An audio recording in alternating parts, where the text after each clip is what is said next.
Сергей появился в нашей жизни 5 лет назад, когда Антон только получил повышение. Здравствуйте, а перед началом я хочу попросить вас написать, откуда вы нас слушаете. Благодарю вас.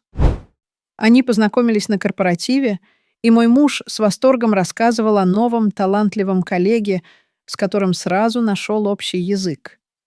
«Он такой необычный, Маша», — говорил Антон, разливая вино в бокалы в тот вечер. «Знаешь, с ним легко. Не нужно притворяться. Я была рада. Антон всегда был замкнутым. Настоящих друзей у него не было. Только приятели, с которыми можно выпить по пятницам. А тут родственная душа.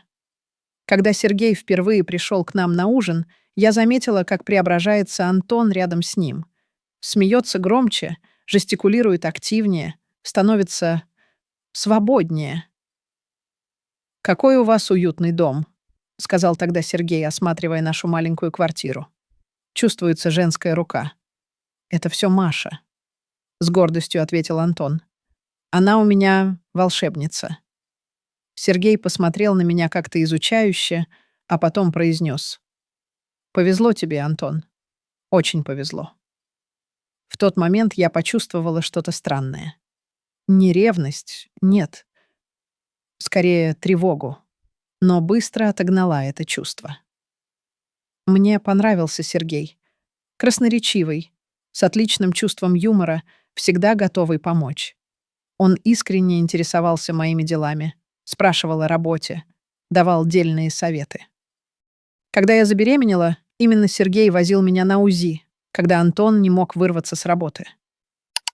Дорогие друзья, мы очень просим вас подписаться на наш канал, поставить лайк и оставить комментарий. Это действительно сильно нам помогает. Спасибо вам за то, что вы с нами. Перемены начались незаметно. Сергей стал бывать у нас дома почти каждый день. Сначала я радовалась. У нас с Антоном было мало друзей после переезда в новый район. К тому же с годовалым Мишей я едва находила время на общение. «Тебе не кажется, что Сергей слишком часто у нас бывает?» — однажды спросила я Антона. «Он одинок, Маш. Ему здесь хорошо». «Мы как семья для него», — ответил муж, не отрываясь от экрана ноутбука. Я пожала плечами. В конце концов, Сергей действительно помогал. Он мог посидеть с Мишей, пока я готовила ужин. Он помнил все дни рождения. Всегда приносил подарки, которые идеально подходили получателю. Он первый приехал, когда я позвонила сказать, что Миша заболел и температура не спадает. «Антон на совещании», — сказал он, вбегая в квартиру с пакетом лекарств. «Я отпросился, как только увидел твое сообщение». В тот вечер, когда Миша наконец уснул, мы с Сергеем сидели на кухне и пили чай с мятой. «Знаешь, я всегда хотел иметь семью», — вдруг сказал он тихо. «Жену, детей, дом, полный смеха». «Почему не сложилось?» — спросила я. Сергей долго смотрел в окно. «Не встретил своего человека», — наконец ответил он. «Или встретил слишком поздно». Я не стала расспрашивать дальше. В 3-ю годовщину нашей свадьбы Антон пришел домой с огромным букетом. За ним шел Сергей с бутылкой шампанского. «Я подумал, что сегодня надо отпраздновать», — сказал Антон, целуя меня. «Я ненадолго», — улыбнулся Сергей. «Просто хотел поздравить вас, ребята. Мы действительно отлично провели вечер. Шутили, пили, вспоминали, как познакомились с Антоном. Сергей слушал наши истории с каким-то странным выражением лица, одновременно радостным и грустным. «За вас», — поднял он бокал, — «за самую красивую пару». Когда он ушел, Антон был необычайно нежен. Он целовал меня долго, страстно, но что-то казалось не таким, словно он был мыслями где-то далеко. На следующий день я нашла в кармане его пиджака билеты в театр. «Решил сделать сюрприз тебе и Сергею», — объяснил Антон на мой вопрос. «У него день рождения на следующей неделе». Почему не мне и тебе? Я не смогла скрыть удивление. У меня командировка, забыла? Он посмотрел на меня с легким раздражением. Я же говорил тебе об этом месяц назад. Я действительно забыла. Мы пошли в театр с Сергеем, и это был удивительный вечер. Он был галантен, внимателен, рассказывал интересные истории о драматургии. А после спектакля, когда мы шли к метро, вдруг остановился и сказал: «Маша, я должен тебе кое-что сказать». Мое сердце замерло. Я почувствовала, что сейчас произойдет что-то, что навсегда изменит нашу жизнь. Я... Он запнулся, глядя мне в глаза. «Я очень дорожу вашей дружбой. Твоей и Антона. Вы стали для меня по-настоящему близкими людьми». Я почувствовала одновременное облегчение и разочарование. Чего я ожидала? Что он признается мне в любви? Или скажет, что они с Антоном... Нет, это было слишком абсурдно, даже для мыслей. Миша рос, и мы с Антоном все больше уставали. Сергей оставался неизменной константой нашей жизни.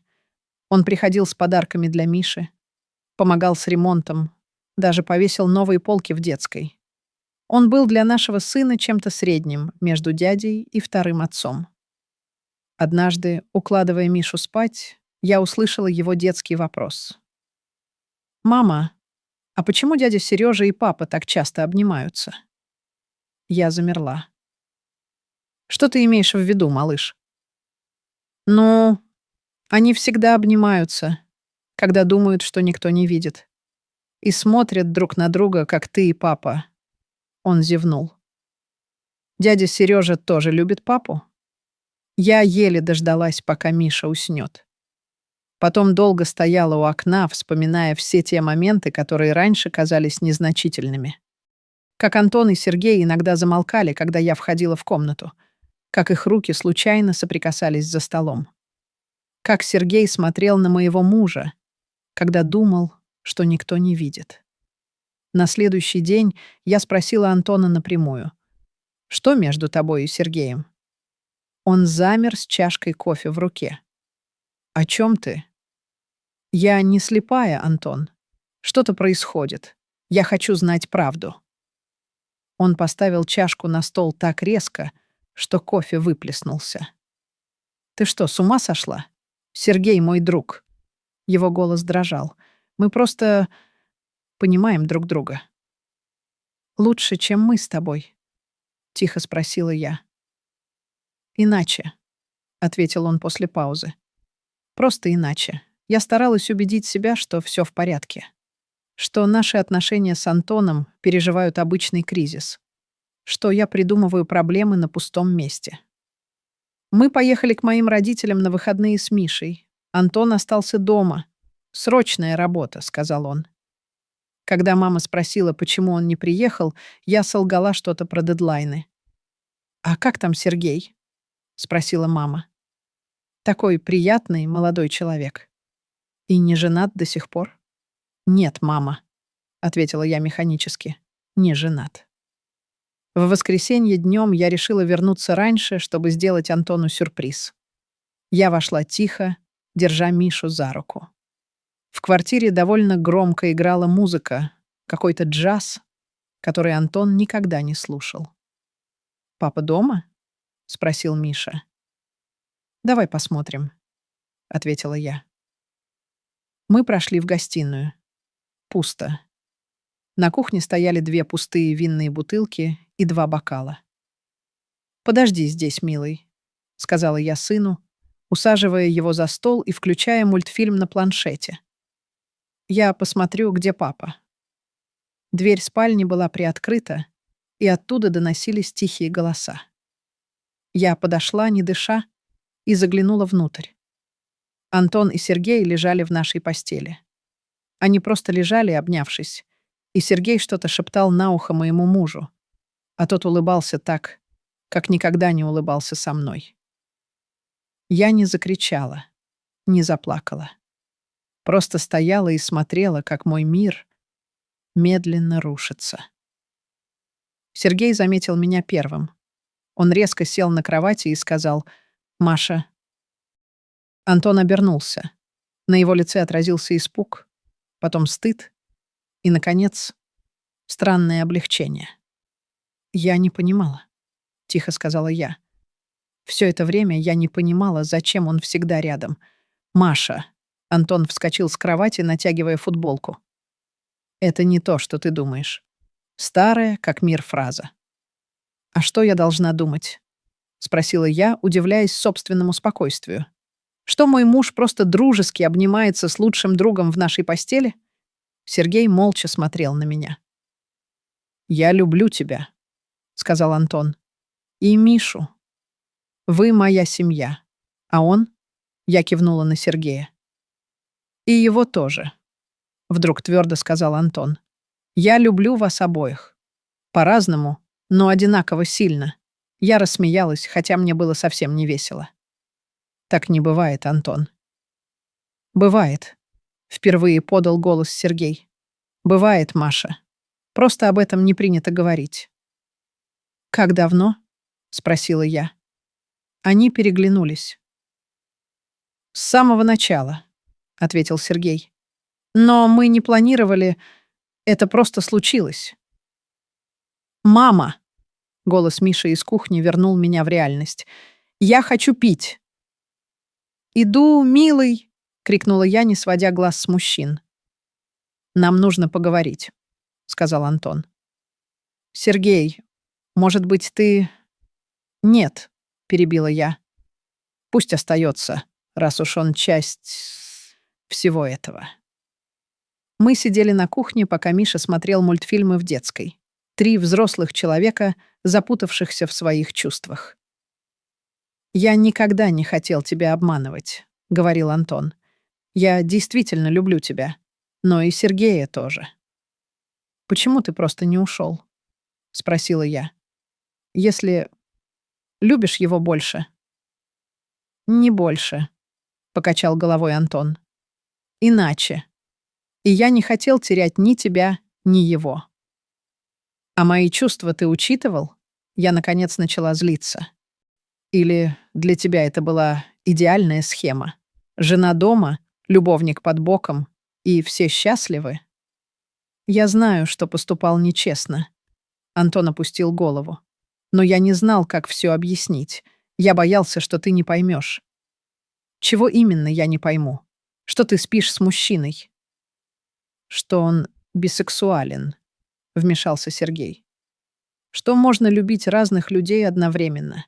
Что семья может быть не такой, как у всех». Я посмотрела на него долгим взглядом. «А ты?» «Ты все это время смотрел мне в глаза, улыбался, помогал с Мишей и при этом спал с моим мужем. Я никогда не притворялся в своих чувствах к тебе и Мише», — ответил Сергей. «Я действительно вас люблю. Вы стали моей семьей. Все 3. Той ночью я не спала. Антон ушел с Сергеем. Я настояла на этом. Мне нужно было побыть одной, подумать. Я вспоминала наш брак. 5 лет, которые казались счастливыми. Был ли Антон несчастен со мной? Заставлял ли себя изображать любовь? Или он действительно любил меня? Просто не так, как я думала. Утром, когда Миша еще спал, я позвонила Антону. «Нам нужно поговорить», — сказала я. «Только ты и я». Мы встретились в парке. Было холодно, и я куталась в шарф, глядя на опавшие листья под ногами. «Я не знаю, что делать дальше», — честно сказал Антон. «Но я не хочу терять тебя и Мишу». «Ты любишь его?» — прямо спросила я. «Да». Он не отвел взгляд. «Но и тебя тоже, Маша. Это разная любовь, но она настоящая. И что ты предлагаешь? Жить втроем?» Я пыталась звучать саркастично, но голос дрогнул. «Я не знаю. Я просто хочу, чтобы всем было хорошо». «Всем не может быть хорошо, Антон. Кто-то всегда остается с разбитым сердцем. Мы долго говорили в тот день. О правде и лжи, о любви и верности, о том, что такое семья на самом деле. И впервые за долгое время я чувствовала, что действительно разговариваю с мужем, а не с человеком, который носит маску. «Дай мне время», — сказала я в конце. «Я должна подумать». Прошло 3 месяца. Мы с Антоном решили не спешить с разводом. Миша не должен был страдать из-за решений взрослых. Антон снял квартиру неподалеку и приходил каждый день играть с сыном. Сергея я не видела все это время, хотя знала, что он и Антон вместе. Однажды он позвонил мне. «Маша, можно с тобой встретиться?» Его голос звучал неуверенно. «Я понимаю, что ты можешь не хотеть меня видеть, но...» «Хорошо», — перебила я. «Давай встретимся». Мы сидели в том же кафе, где когда-то Антон сделал мне предложение. «Я хотел извиниться», — начал Сергей, — «за боль, которую причинил тебе». «Ты любишь его?» — спросила я. «Да». «И он любит тебя?» «Думаю, да». Я кивнула. «Знаешь, что самое странное?» — сказала я, помешивая кофе. «Я не ненавижу тебя. Я скучаю по тебе. По нашим разговорам, по твоей помощи с Мишей, по тому, как ты делал нашу жизнь полнее». Сергей молчал, глядя на меня с удивлением. «Я не знаю, что будет дальше», — продолжила я. «Но я не хочу, чтобы Миша потерял человека, которого считает частью своей жизни. Он спрашивает о тебе». «Я скучаю по нему», — тихо сказал Сергей. «И по тебе тоже, Маша». Мы начали с маленьких шагов. Антон приходил с Мишей на выходные. Иногда приходил и Сергей. Сначала ненадолго, потом оставался на ужин. Мы говорили искренне, болезненно, честно. Я не знала, есть ли будущее у таких отношений. Но я видела, как счастлив Миша, когда мы все вместе. Как расцветает Антон, не скрывая больше своих чувств. Как благодарно смотрит на меня Сергей, понимая, что я пытаюсь принять эту странную ситуацию. Через полгода Антон вернулся домой. Сергей остался в своей квартире, но часто бывал у нас. Мы с Антоном пытались восстановить наши отношения, работая с семейным психологом. «Ты действительно можешь с этим жить?» — спросила меня однажды психолог. «Я не знаю», — честно ответила я. «Но я знаю, что люблю своего мужа. И я знаю, что он счастлив, когда может быть собой. И если для этого нужно принять Сергея как часть нашей жизни, я готова попробовать». Прошло 2 года. Наша жизнь далека от идеальной. Бывают ссоры, обиды, ревность. Но мы научились говорить друг с другом. Антон проводит часть времени с Сергеем, часть — со мной и Мишей. Сергей стал настоящим другом для меня, хотя эта дружба родилась из боли и предательства. Миша растет счастливым ребенком, окруженным любовью. Он не знает всей правды. Для него дядя Сережа просто лучший друг папы и мамы. Мы не афишируем наш необычный уклад. Общество не готово принять такую модель семьи. Но внутри наших стен мы научились быть честными друг с другом. Иногда я думаю, как бы сложилась моя жизнь, если бы я не вернулась в тот день домой раньше времени. Продолжала бы я жить в неведении? Была бы я счастливее? Не знаю. Но я знаю, что правда, какой бы болезненной она ни была, лучше самой красивой лжи. Я больше не спрашиваю себя, зачем его лучший друг всегда был рядом. Теперь я знаю ответ. И что самое удивительное, я начинаю его принимать. Дорогие друзья, мы очень просим вас подписаться на наш канал, поставить лайк и оставить комментарий. Это действительно сильно нам помогает. Спасибо вам за то, что вы с нами.